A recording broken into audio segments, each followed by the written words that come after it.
सावधान। ओम नमः सिद्धेभ्यः। ओम नमः सिद्धेभ्यः। ओम नमः सिद्धेभ्यः। ओम जय जय जय। नमोस्तु नमोस्तु नमोस्तु। नमो अर्यन्ताणं नमो सिद्धाणं नमो ऐरियाणं नमो वज्रायाणं नमो लोये सवसाणं। मंगलम भगवान वीरो मंगलम गौतमो गणी मंगलम कुंद कुंदारो जैन धर्मोस्तु मंगलम। सर्वमंगलम मांगल्यम सर्वकल्याणकारकम प्रदानम सर्वधर्माणां जैनम जयतु शासनम जैनम जयतु शासनम। अरिहंत देव वंदे गुरु वंदेन गणनान व्यरायो धम्मदया मे वंदे कमख कारणम शुद्धम। बोले जिनवाणी मात की जय हो, बोले सती मात की जय हो। सुदृष्टि त्रंगणी नाम का ग्रंथ पंडित टी चंजीकृत और अपना ये विषय चल रहा है, उसी विषय को आगे बढ़ाएंगे। पेज नंबर 319 पर आ जाइए। 318-19 कल अपने चर्चा की थी। बुद्धि, तन और धन और वाणी, इनका फल क्या है। बुद्धि का फल क्या है? तत्व चिंतन करना। तन का फल तीर्थ यात्रा करना। धन का फल दान। और वाणी का फल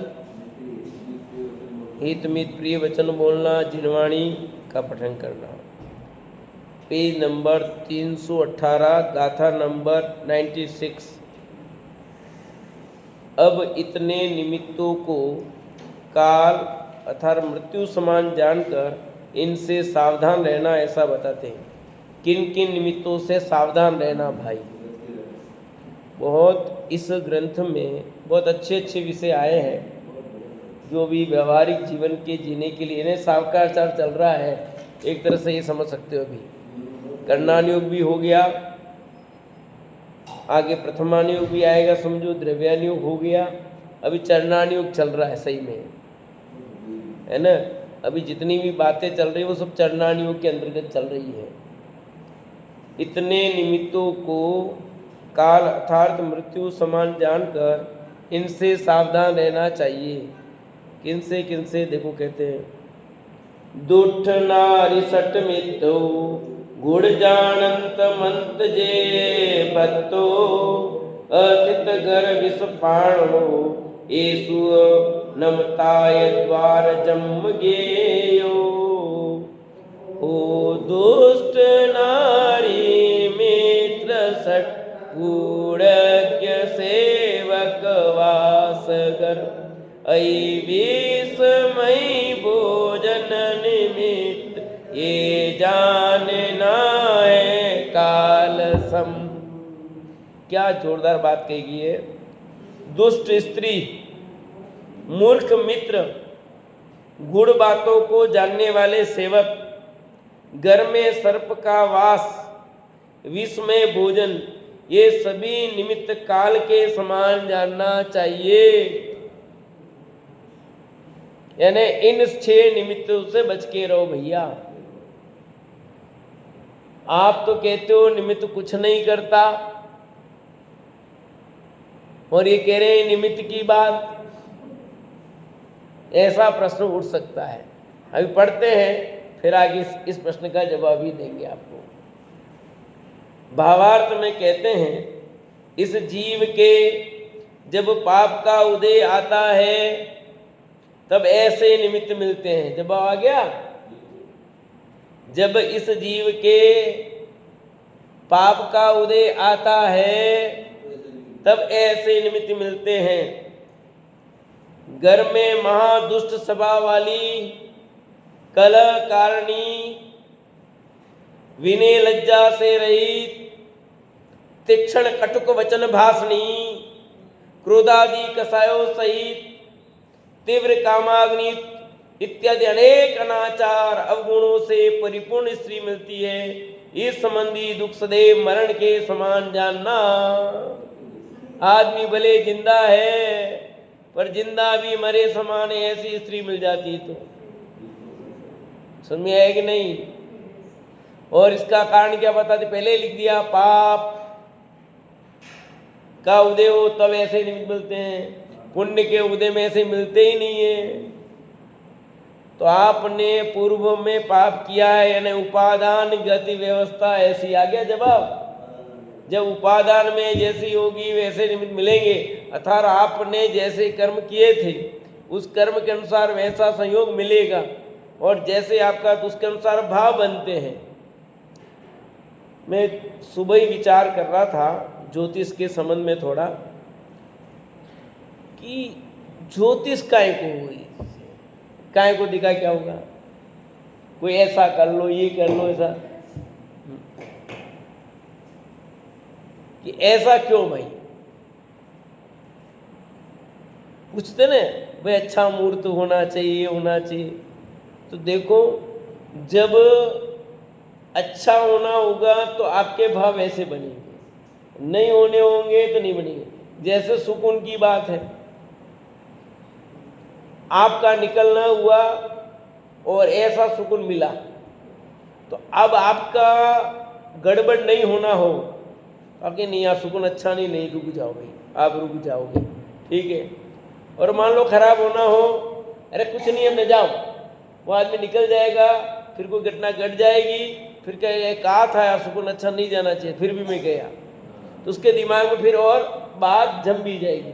मूल कारण तो पाप का उदय था, वो देख संयोग निमित्त, उसने कुछ नहीं किया, सुकून ने कुछ किया क्या है? बिल्ली काट खाई रास्ता, तो बिल्ली ने कुछ किया क्या? पर वह सिर्फ संकेत था कि ऐसा है, थोड़ा सावधान रहो भैया। और अगर ऐसा मान लो कोई घटना ना घटे तो ऐसा हो नहीं सकता है। मतलब बिल्ली ने रास्ता काटा और बिल्ली चला जाए, कोई घटना ना घटे। हाँ तो हो सकता है ऐसा, तो हाँ बिल्ली काट जाए घटना नहीं घटे, ऐसा हो सकता है। अरे पुण्य का उदय हो तो कौन बाल वाका करे। अरे भाई जैसे कि दक्षिण में दुकान, अब पूरे हॉस्पिटल के सामने सारी दुकानें दक्षिण में ही है, क्या सबकी खराब चल रही है? जब तक जिसके पुण्य का उदय जब तक है तब तक कोई कुछ नहीं कर सकता। पाप का उदय आएगा तो निमित्त वो बनेंगे, तब ऐसा कहा जाएगा, ये समझ लेना चाहिए। अनुकूल स्थिति ऐसी है।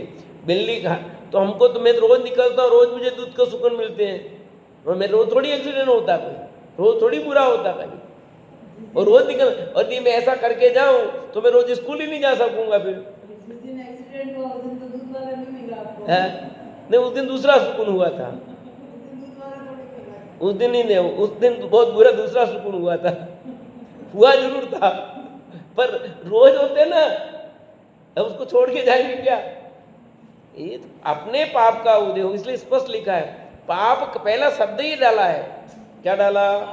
इस जीव के जब पाप का उदय होता है तब, यानी उपादान गत व्यवस्था ऐसी हो तो निमित्त भी वैसे सज मिल जाते हैं, मिल जाते हैं। तेरे उपादान में जैसी योग्यता होगी उसके अनुसार निमित्तों का भी सहयोग होता है भैया, कौन क्या करे। तब ऐसे ही निमित्त मिलते हैं। कैसे मिलते हैं? घर में महादुष्ट स्वभाव वाली स्त्री मिल जाएगी आपको, जिसका स्वभाव अच्छा नहीं है, कलह कारणी, दिन भर घर में कलह करती है, न खुद चैन से रहती है न दूसरों को रहने देती है। आदत पड़ गई ना, तो आदत से लाचार होते हैं। विनय लज्जा से, विनय नहीं, लज्जा नहीं, सुथरा जी है कि सासू जी है कि घर में और कोई आया है, कोई नहीं, विनय लज्जा रहित कोई मतलब, और कला और करना, कुछ कह दो तो तीक्ष्ण कटुक वचन भाषणी और कड़वे वचन बोलने वाली, तीखे बाण देने वाली, हर बात में गुस्सा, हर बात में डायलॉग खतरनाक, क्रोधादि कसायों सहित और हर समय क्रोध मान माया लोभ कसाय की भट्टी में जलने वाली, तीव्र कामाग्नि युक्त इत्यादि अनेक अनाचार और भी, ये तो सामान्य ऐसे ऐसे जो भी चीजें हों सब अवगुणों से परिपूर्ण स्त्री मिलती है, नाना प्रकार के हैं? जैसे पंडित साहब को गोपाल जी बरे या गए, अब भले थी पर उनकी पत्नी ऐसे मिली उनको, अब इससे बुरा और क्या हो कि स्वाध्याय से उठ करके जाना पड़े, और वो भी जो नशाकारक चीजें वो भर के देनी पड़े, इससे तो बुरा और क्या हो सकता है। अब आप ऐसा विद्वान भी यहाँ कोई बैठे तो क्या कहे जनता, बोलो मैं पूछता हूँ, हैं? पंडित जी प्रवचन मत करो, घर पे बैठ जाओ, जो बढ़िया है। खुद की पत्नी को तो तुम गांजा भर के दे रहे हो, और यहाँ प्रवचन में कहते हो कि नशाकारक वस्तुएं का सेवन नहीं करना, बीड़ी सिगरेट तंबाकू आदि का सेवन नहीं करना, तो क्या असर पड़ेगा भैया, हैं? ऐसा ही कहेंगे ना। पर यही तो है, मैं कहता हूँ वो पब्लिक भी धन्य है। तो कहा तो होगा उन्होंने भी, कुछ तो होंगे ही, उस समय भी किसने छोड़ा होगा ऐसा नहीं है। लोग खाए बिगड़ रह सकते हैं पर कहे बिगड़ नहीं रह सकते हैं, उस समय भी कहा तो होगा ही कुछ लोगों ने, परंतु फिर भी कुछ लोग अच्छे होंगे जो उनको गद्दी पर बैठने दे रहे थे, उनके प्रवचन सुन रहे थे। वो लोग जो समझते हैं धर्म को ऐसे ही पाप का उदय, इसलिए वो लोग कि हमें तो ज्ञान मिल रहा है ना, अब क्या करें, किसी के पाप कर्म उदय से कोई चीज मिल जाए तो क्या करें। तो ऐसा जीवन में होता है, तो क्या करना, शांति रखना भैया, कि मेरे पाप का उदय है तो मैं अब पाप आगे न बंधे, ऐसा उपाय करूं, कलकारणी स्त्री मिले, मुंह फट स्त्री मोले, मर्जी आए जो बोले, समय समय बना रह जाए। वैराग्य उत्पादक है वो पत्नी अपने लिए भैया, मैं तो कहता हूँ वैराग्य उत्पादक है वो। गोपाल जी भी ये कहते मेरे लिए तो पुण्य का उदय, तुम्हारे लिए पाप का उदय होगा। ज्ञानियों का चिंतन ऐसा होता है, ज्ञानियों का चिंतन ऐसा होता है। वो कहते हैं सारे जगत को पाप का उदय दिखाई देता है, बात सही भी है, गलत भी नहीं है, परंतु यह मेरे वैराग्य में निमित्त है। क्यों? बहुत अनुकूल मिले, सेवाभावी मिले तो उसके राग में डूबूंगा मैं, तो मेरा इधर काम कम होगा, और ऐसे मिले तो मुझे धर्म में बढ़ने का भाव बनता है, मुझे मुक्ति के मार्ग में लगने का भाव बनता है। तो यही विचार करना, ऐसा पति मिले तो उल्टा भी लगा देना, ये पत्नी की बात लिखी उसमें नहीं, पति के लिए भी लगा देना, हाँ दोनों पक्ष लगा देना। किसी की पति भी तो पाप के उदय से मिल सकता है, कलाकार नहीं हो, दिन भर बड़बड़ करता हो, बिना मतलब के डांटता हो, क्रोधी हो, कामाग्नि तीव्र हो, बार पैर हो, ऐसा हो सकता है कि नहीं हो सकता है? तो दोनों में लगाना, सिर्फ एक स्त्री के लिए मत लगा देना, पुरुषों के लिए भी ऐसा हो सकता है कि उस पत्नी धर्मात्मा हो और उसको पति ऐसा मिल जाए, तो दोनों के पाप का उदय हो। तो क्या करना, इस संबंधी दुख सदैव मरण के समान है। वो मरण के समान दुख है सचमुच, उससे कोई कम नहीं है। वो जिंदा तो है पर वो मर मर के जी रहा बस, चाहे वो स्त्री हो चाहे वो पुरुष हो, दोनों के लिए एक ही बात है, वो मर मर के जी रहा है। क्योंकि आयु जब पूरी होगी तभी तो जाएगा, उसके पहले क्या जाएगा, जीता है। तो ऐसी स्थिति में अपने को धर्म ही शरण है। कौन शरण है? धर्म ही शरण है, जिनवाणी शरण है, देव सास गुरु ही शरण है। उनके समागम में आने से ही तुम्हारे योगा। अरे ज्योतिष में भी यही कहते हैं, वो कहते हैं भैया तुम भगवान का नाम लो, ये माला जपना, ये जपना है क्या कुल मिला करके? मैं पूछता हूँ, यही तो बात कहते हैं ना भाई, ये है दिशा करो।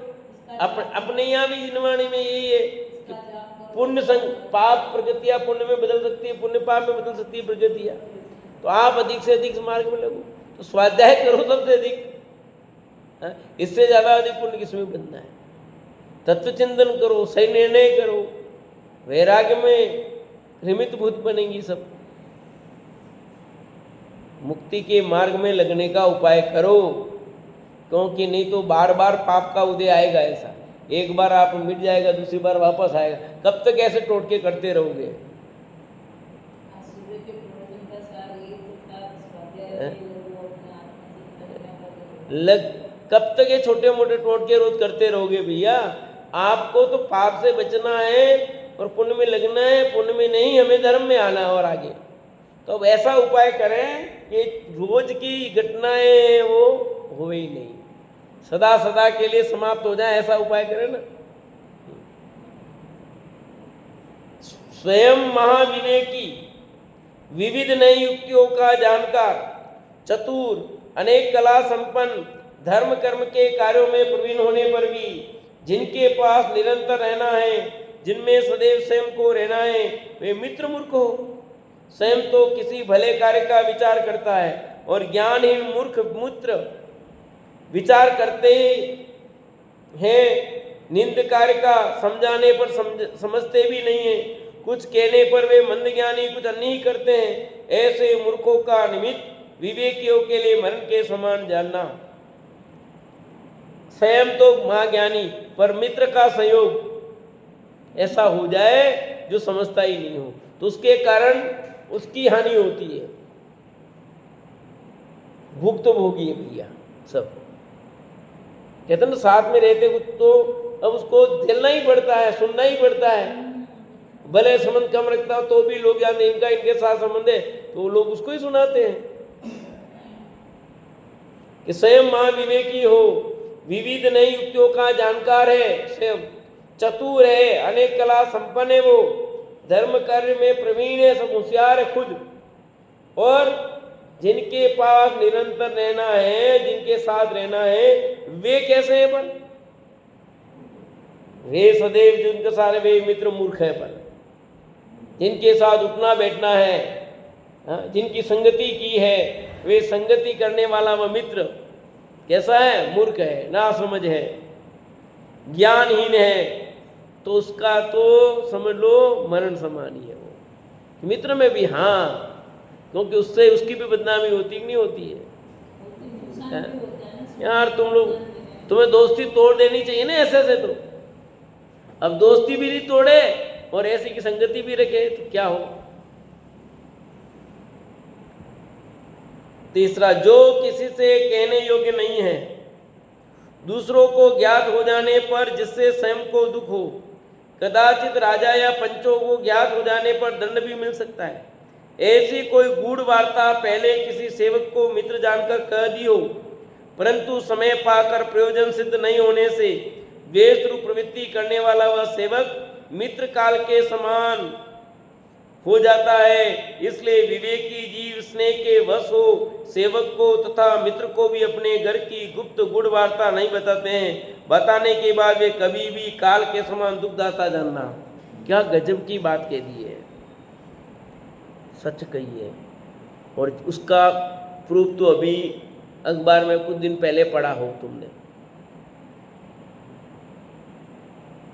कि अपना सेवक है और बहुत अच्छा सेवक है, अच्छा सेवक जान करके अपनी कोई बात होती है उसको, और जैसे कुछ होता है तो वो क्या करता है, जैसे तो बाहर में आपकी गुड़ बातों को वो खोल देता है। अभी किया ना ऐसे गहलोत के लिए है कि इन्होंने टैपिंग की थी, इसकी की थी, मेरे पास प्रूफ है, और वायरल कर दी। अच्छा सेवक था, बढ़िया था, रखा था, अब उसको मौका आया, उसको निकाल दिया, कुछ कारणवश हुआ, अब उसने सब चीजें। तो ये जो बात लिखी नीति की बात, चाहे वो मित्र हो चाहे अच्छा सेवक भी हो, तो भी अपनी गूढ़ बात नहीं बतानी। बता दोगे तो वो मौका पा करके आपका ब्लैकमेल करेगा, जैसे कुछ कारणवश, और करते हैं लोग। ब्लैक मेकिंग करेंगे, आपको ब्लैकमेल करेंगे बार बार। तेरी वो बात बता दूंगा, तेरी वो बात बता दूंगा, तेरी बात बता दूंगा। ज़्यादा किया तो राजनीति में ऐसे ही होता है, एक दूसरे को दबाने का ये पता होता है और सब वही करते हैं। और आप देखो जितने चोर या ये गाड़ियां पकड़ी जाती है वो मुखबिर के आधार पर पकड़ी जाती है, पुलिस तो कम पकड़ती है सही में तो है। तो मुखबिर क्या है कि जैसे साथ में रहते थे, अब मौका मिला इसने नहीं दिया पूरा, तो वो ध्यान रखता है, दोस्ती करता है, फिर फोन करके कह देता है कि वो गाड़ी जा रही है, ऐसा जा रहा है लोग, और फिर पकड़ा देते हैं। मुखबिरों से ही चोर पकड़े जा रहे हैं, मुखबिरों से गाड़ियां पकड़ी जा रही है सही बीच तो वो उन्हीं का भेदी होता है ना, दूसरा थोड़ी कोई होता है। तो ये मित्र हो, सेवक हो, उनको अपनी गुड़ बात नहीं बताना, नहीं तो वो अपना मरण करा देगा। ये नीति की बात बताई है। चौथी बात, जिस घर में निस दिन रहना पड़ता है उस घर में सर्प होने पर कभी न कभी मरण होता है, अतः विवेकी सर्प वाले घर में नहीं रहते। हलाल विष का खाना मरण का कारण है इत्यादि कहे गए खोटे निमित्त कभी न कभी मरण करते हैं, अतः विवेकियों द्वारा इतने निमित्तों में सावधानी ही जितव्य जानना। जिस घर में सर्प रहता उस घर में नहीं रहना। क्या दिक्कत है कि कभी भी वो मौका कि आपका अभी दोस्ती भले हो, पर मौका कब आएगा कब क्या कर लेगा पता नहीं है। आपको अपने घर के निकट ऐसे सर्प आदि है, कितना सावधानी रखते हैं, बंद तो रखने पड़ते किवाड़। जैसे जंगलों में रहते जो लोग जाए तो घर में आ जाते हैं, सांप काट खाते हैं उनको। एक एक पहाड़ पे एक एक घर है, वैसे आए दिन कुछ न कुछ घुस जाते हैं किसी के घर में। अभी तो किवाड़ ऐसे बना दिए कि नीचे घुसे, पर पहले थोड़े ऐसे होते तो घुस जाते थे। तो कितनी सावधानी बरतनी पड़ती है। तो ऐसे घरों में निवास नहीं करना। ये चार बातें निमित्त की है। ऐसे निमित्त हो उनसे दूर रहना भैया, दुष्ट स्त्री हो या दुष्ट पति हो, ठीक है। अविवेकी मित्र से दूर रहना और अपनी गुड़ बात नहीं बतानी, क्योंकि वो कभी भी मरण करवा सकता है। और यही होता है। और ऐसे सैकड़ों उदाहरण हैं, राजनीति के भी, परिवार के भी कई ऐसे उदाहरण हैं। और आप सबको अपने अपने ये बात जो कहेगी वो आपको खुद के ख्याल में आता होगा। मैं किसी को पूछता नहीं क्या कैसे कैसे क्या हो जाता है। और चौथा, जहाँ पर सर्प लिखा है खाली यहाँ पर सर्प के साथ में सब और समझ लेना। जीव जंतु, ऐसे जीव जंतु रहते हो वहाँ पर निवास नहीं करना घर में। इसलिए देखो वास्तु के साथ घर ऐसा होना चाहिए जहाँ पर जीव जंतु नहीं हो। ऐसे आया है तो सर्प नहीं होना चाहिए। सर्प और कोई अन्य जो आ जाए काट खाएगा आपको तो कितनी बीमारी हो जाएगी। ऐसे ही प्रश्न निकला तो बड़ी साहब, जब से कोरोना काल हुआ इतनी दुनिया घूम रही है सुबह से शाम तक, अभी तक भी बंद नहीं हुई। कौन? दुनिया। हाँ, बिल्लियाँ घूमती है, बहुत सारी घूम रही, बंद ही नहीं हुई जब से कोरोना काल में चल रही है। हाँ तो बिल्लियाँ तो घूमती रहती है, पहले नहीं सावधानी। अभी तो बहुत बिल्लियाँ घूम रही है, तो भूत बहुत घूम रहे हैं। क्या कि कोरोना काल से मर गए, घूमेगी क्योंकि लोग बहुत मर गए, मर करके बिल्ली हुए, कोई कुछ हुआ तो कहाँ जाएंगे बेचारे। तो इधर ही तो घूमेंगे ना, आसपास ही तो घूमेंगे, कहाँ मरेंगे। अरे ये तो उनका क्या करेंगे, खाने को नहीं मिलता है, कहीं मिलता नहीं, पहले अब जंगल रहे नहीं, अनाज चूहे जा घूमेंगे फिरेंगे करेंगे, तो वहाँ वहीं घूमेगी बिल्लियाँ। बिल्ली भी हो, कुत्ते हो, समय पर है, कुछ संख्या बढ़ जाती है, कभी घट जाती है। तो जब संख्या ज़्यादा होगी तो आपको ज़्यादा दिखेंगी, संख्या कम होगी तो कम दिखेंगी, ऐसा और कुछ नहीं है। इन परिस्थितियों में मुनीश्वर नहीं रहते, यदि रहते हैं तो उनका संयम नष्ट होता है। वह बताते हैं किन परिस्थितियों में मुनीश्वर नहीं रहते, यदि रहते हैं तो उनका संयम नष्ट हो जाएगा।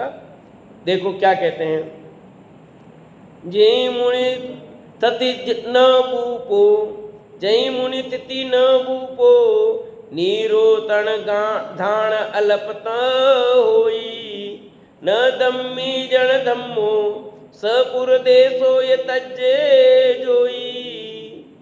हो नहीं राजा जहाँ जल तृण धान्य भी हो अल्पई। ना धर्म धर्मी देशपुर में वहाँ मुनि रहते नहीं। किन जगह मुनिराज नहीं रहेंगे? मुनि की स्थिति वहाँ नहीं होती जहाँ राजा नहीं हो, जहाँ जल घास अन्न अल्प हो, जहाँ धर्मात्मा और धर्मी नहीं हो, वह नगर देश योगेश्वर छोड़ देते हैं। मुनिराज जगह ऐसी जगह निवास नहीं करते हैं जहाँ कोई राजा ही नहीं। कोई राजा नहीं है तो फिर क्या स्थिति बढ़ेगी, कोई ठिकाना नहीं। जहाँ पर जल घास अन्न अल्प इत्यादि सामग्री नहीं हो वहाँ भी नहीं रहते। धर्मात्मा नहीं हो, धर्मी नहीं हो तो वहाँ रह के क्या करेंगे? क्योंकि उनको आहार भी तो चाहिए, है? आहार देने वाला भी तो चाहिए। और उसके पहले आया था मुनीश्वरों के लिए गृहस्थ क्या होता है? घर। मोक्ष का कारण लिखा, मुनीश्वरों के मोक्ष का कारण श्रावक का घर है। मुनीश्वरों के मोक्ष का कारण श्रावक का घर है। तो जब श्रावक का घर ही नहीं हो तो फिर ऐसे स्थान पर मुनिराज आके करेंगे क्या? बहुत बात लिखी है कि मुनि स्थिति वहाँ नहीं होती जहाँ राजा नहीं हो, जहाँ जल घास अन्न अल्प हो, पानी कम हो, घास अन्न अनाज आदि कम हो, यानी सूखा पड़ गया हो। इसलिए तो चले गए थे अकाल में। मुनिराज कहाँ चले गए थे? क्यों चले गए? इसीलिए गए थे। जहाँ धर्मात्मा और धर्मी नहीं हो वहाँ नगर देश योगेश्वर छोड़ देते हैं। मुनीश्वर इन स्थानों पर नहीं रहते जिस देश या नगर में पहले मुनियों का वास नहीं हुआ हो। जिस देश या नगर में पहले मुनियों का वास, जिस देश नगर के वन में मुनि रहते हो वहाँ रहे। जो स्थान मुनि की स्थिति करने योग्य नहीं हो उस क्षेत्र में योगेश्वर नहीं रहते। यदि रहते हैं तो संयम नष्ट हो जाता है। अब विदेश में क्यों नहीं मुनिराज रहते हैं? तो वहाँ है नहीं ऐसी व्यवस्था।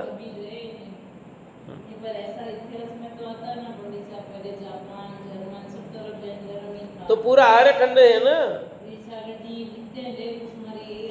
ये तो आर्यखंड ही है, कोई मलेच्छ खंड थोड़ी है। अभी जितने भी देश सब आर्यखंड है ना।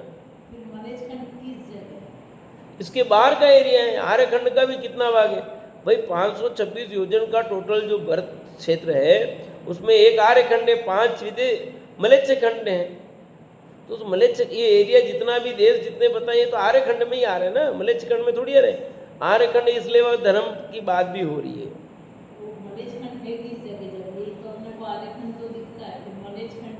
यहीं पर पृथ्वी पर है। इस तो आपको विदेश क्षेत्र नहीं दिखता। कहाँ है पूछो? जहाँ है वहीं विदेश क्षेत्र है। आप पूछो डयद्वीप कहाँ है? जहाँ है वहीं है। मतलब इसके आर्यखंड के बाहर का एरिया में मलेच्छ खंड है। अपने अपन जा ही नहीं सक रहे तो कहाँ जाएंगे? अपन तो यहाँ से अमेरिका नहीं जा पा रहे हैं तो आप मलेच्छ खंड कहाँ जाओगे? अमेरिका जाने के लिए आपको पापड़ बेलने पड़ रहे हैं। हाँ, कितना वीजा कितना समस्या, कितनी समस्या है। तो मलेच्छ खंड की बात कहाँ करोगे? कौन सा मलेच्छ खंड आ जाएगा? आया ख्याल में कि नहीं? और धर्म तो वास्तव में मुख्य रूप से भारत में ही रहा। भारत क्षेत्र में भी भारत में रहा है। अयोध्या नगरी में तीर्थंकर उत्पन्न हुए। खाली अयोध्या नगरी में सब तीर्थंकर उत्पन्न होते हैं, सब में सिर से मोक्ष जाते हैं। आता नहीं आता? तो मूल एरिया तो यही रहा क्या? बाकी तो सब ठीक है। आपके राजस्थान में कौन सा सिद्ध क्षेत्र बता दो मेरे को, जाने दो ना। राजस्थान में एक सिद्ध क्षेत्र नहीं है आपका।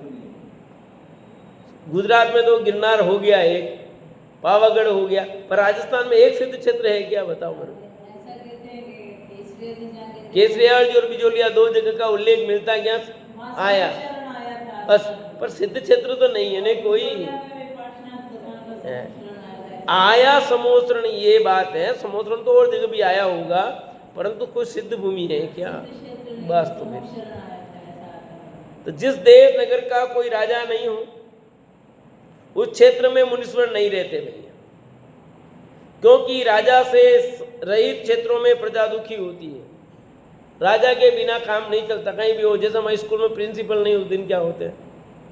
प्रिंसिपल नहीं हो, है ना, लीडरशिप करने वाला चाहिए ना। कहीं भी हो, चाहे कहीं भी हो, भी यहाँ हो, मंदिर में हो, मान लो घर में हो, घर में भी कोई जना जिसकी बात करने वाला तो कोई चाहिए ना, कहीं भी वो नहीं हो तो क्या होती है बताओ। देखिए घर में हो, समाज में हो, देश में हो, कहीं भी हो, बात यही होगी।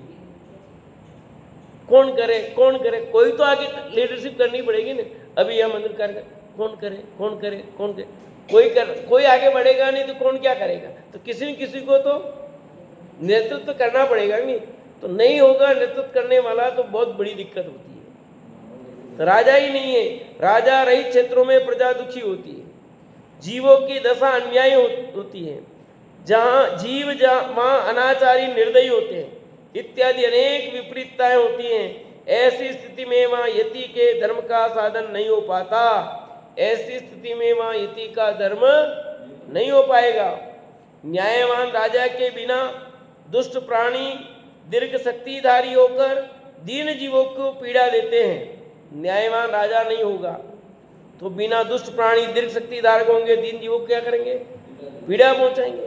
दीन जीवों को दुख होता देखकर दया के भंडार कोमल हृदय संपन्न से अशक्तिमानों का दुख देखा नहीं जाता। न्यायी राजा के विद्यमान होने पर हीन शक्ति के धारी जीवों को बड़ी शक्ति के धारी पीड़ित नहीं कर सकते। यदि कदाचित दीन को शक्तिमान सताते हैं, दुख देते हैं तो राजा उन्हें दंड देगा। राजा के न्याय के अभाव में प्रजा दुखी होती है और प्रजा का दुख देखकर दया सागर का चित्त दुखी होता है। अतः राज्य रहित क्षेत्र में यतीश्वर नहीं रहते, क्योंकि पब्लिक दुखी है तो यतीश्वर को भी दुख क्या होगा।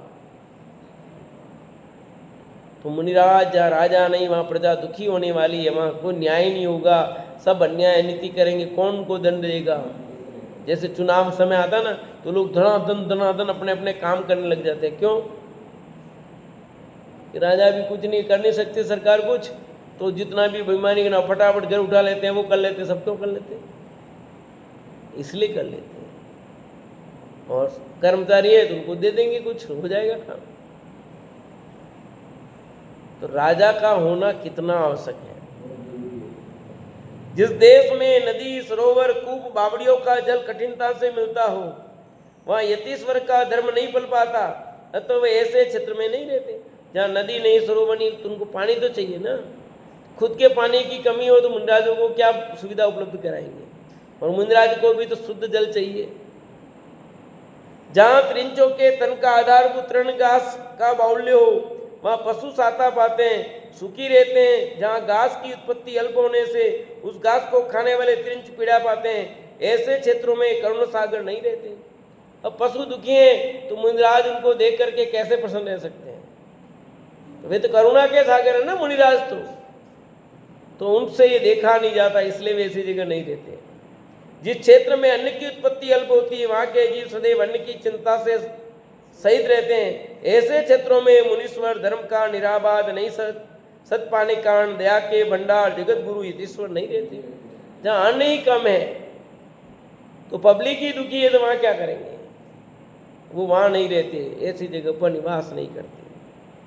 जिस देश में सुआचारी धर्मात्मा जीव नहीं रहते उसमें यति के भोजन का अभाव होता है। क्या लिखा, अब जिसका आचरण ही सही नहीं है, खान पान सही नहीं है, वहां पर मुंडाज क्या करेंगे। अब उनको आहार सही मिलेगा क्या। पापाचारी बख्श खाने वाले दया रहित जीवों से परिपूर्ण कुक्षेत्र में यति का धर्म नहीं सत पाता। जो अबख्श खाने वाले हो, दया रहित हो, ऐसी जगह में मुनिराज कैसे निवास करेंगे, क्योंकि उस क्षेत्र में रहेंगे तो उन्हें आहार मिल ही नहीं सकता। और आहार ही शुद्ध नहीं मिलेगा तो क्या होगा। अतः वे ऐसे धर्मी जीवों से रहित क्षेत्र में नहीं रहे। हाँ, जहाँ धर्मात्मा ही नहीं है, धर्मी जीव नहीं है, वहाँ निवास करके क्या करें। तो उपदेश देने के लिए उपदेश देना जरूरी नहीं है, उपदेश तो कब देंगे नहीं देंगे गारंटी नहीं, पर आहार तो चाहिए। और अधर्मी होंगे तो उन पर मुंडाजों पर भी घात कर सकते हैं ना। जिनको विवेक नहीं है वे मुंडाज को क्या क्या बोलेंगे, फिर कुछ भी कह देंगे, कोई कुछ भी बोलेगा, नागा बाबा कह देगा, कपड़े रहित कह देगा, कोई कुछ कह देगा। हाँ, आपने देखा नहीं था यहाँ फोटो लगे थे, उन फोटो पर भी लोगों ने पत्थर मार दिए। तो इसलिए कितना ध्यान रखना पड़ता है कि मुनिराज ऐसे स्थान पर नहीं रहते। अभी शुल्लक जी एक बार अमेरिका पधारे, आश्चर्य की बात। हम्म, शुल्लक जी अमेरिका पधारे। हम्म, आपने जैनी लोग शुल्लक जी के लिए लगाया, लेकिन वो 2 महीने के लिए गए, 15 दिन में वापस लौट के आए कि आप कभी नहीं आओगे। नहीं जाना भैया। जहाँ जिन धर्म की प्रवृत्ति नहीं हो, जहाँ जिन चैत्यालयों में जैन शास्त्रों का अभ्यास नहीं होता हो, ऐसे कुक्षेत्र में मुनीश्वर नहीं रहे। क्या लिखा काका साहब? कि जहाँ जिन धर्म की प्रवृत्ति नहीं हो, जहाँ जिन चैत्यालयों में जैन शास्त्रों का अभ्यास नहीं होता हो। या जी क्या लिखा? जिस चैत्यालय में, जिस मंदिर में, जिन चैत्यालयों में, जिन मंदिरों में स्वाध्याय नहीं होता हो, जैन शास्त्रों का अभ्यास, ऐसे कुक्षेत्र में मुनीश्वर नहीं रहे। कुक्षेत्र लिख दिया मंदिर को। अरे स्वाध्याय नहीं है तो मैंने कहा था कुछ दिन पहले आपको कि मंदिर तो समोस्वरण है, और समोस्वरण किसके कारण है? दिव्य ध्वनि से। समोस्वरण में क्या होता है? भगवान की वाणी तो खिलती है। तो जहां भगवान की वाणी नहीं खिलती हो वो मंदिर कैसा है? वाणी खिलनी चाहिए, यथार्थ भगवान की वाणी का रोज होना चाहिए, और दिन में 3 बार होना चाहिए। 10 घंटा 36 मिनट भले नहीं हो, पर कम से कम दिन में 2 बार 3 बार तो होनी चाहिए। 3 बार नहीं हो तो 2 बार तो होनी चाहिए। यहाँ तो 1 बार भी नहीं होती, तो फिर क्या होगा? ये तो गुरुदेव का समझो ऐसी प्रभावना योग बना कि इन सब अपने जिन मंदिरों में, अन्य में भी बना कि स्वाध्याय होता है। बाकी आज भी ऐसे बहुत मंदिर है जहाँ स्वाध्याय नहीं होता है, होता ही नहीं है। जैन शास्त्रों का अभ्यास नहीं होता है तो क्या मतलब? ऐसे कुक्षेत्र में मुनीश्वर नहीं रहे इत्यादि कहे गए आकुलता के कारण खोटे स्थानों में जगत पीरहर यति नहीं रहते हैं। यदि कदाचित रहते हैं तो संयम भ्रष्ट होता है, ऐसा जानना। लेकिन पीरहर की उपमा दी है, दुख का हरण करने वाले। मुनिराज तो दया के सागर हैं, करुणा के सागर है, दूसरों की पीर को हरण करने वाले हैं। तो जहाँ जगत दुखी हो रहा है तो उसी जगह रह के क्या करेंगे? उनको दुख बना रहे, ऐसे स्थान पर नहीं रहेंगे तो भागने से क्या फायदा होगा? तो वे कुछ कर भी नहीं सकते ना। अब राजा नहीं तो मुनिराज क्या कर लेंगे? अन्न जल नहीं है तो मुनिराज कुछ कर नहीं सकते। तो उनको तो स्थान छोड़ने के अलावा कुछ भी नहीं है। दुख देखा नहीं जाता जीवों का, तो अन्यत्र गमन करने के अलावा कोई उपाय नहीं है। जहां धर्मी धर्मात्मा दिख ही नहीं रहे, ऐसी जगह रह के क्या करेंगे? तो मुनिराज कैसे स्थान पर निवास करते हैं वो देखो। और यदि ऐसी जगह करेंगे जो कहा गया है वैसी जगह रहेंगे तो धर्म से भ्रष्ट हो जाएंगे, संयम भ्रष्ट हो जाएगा। और ये हुआ है और आप देख रहे हैं अपन।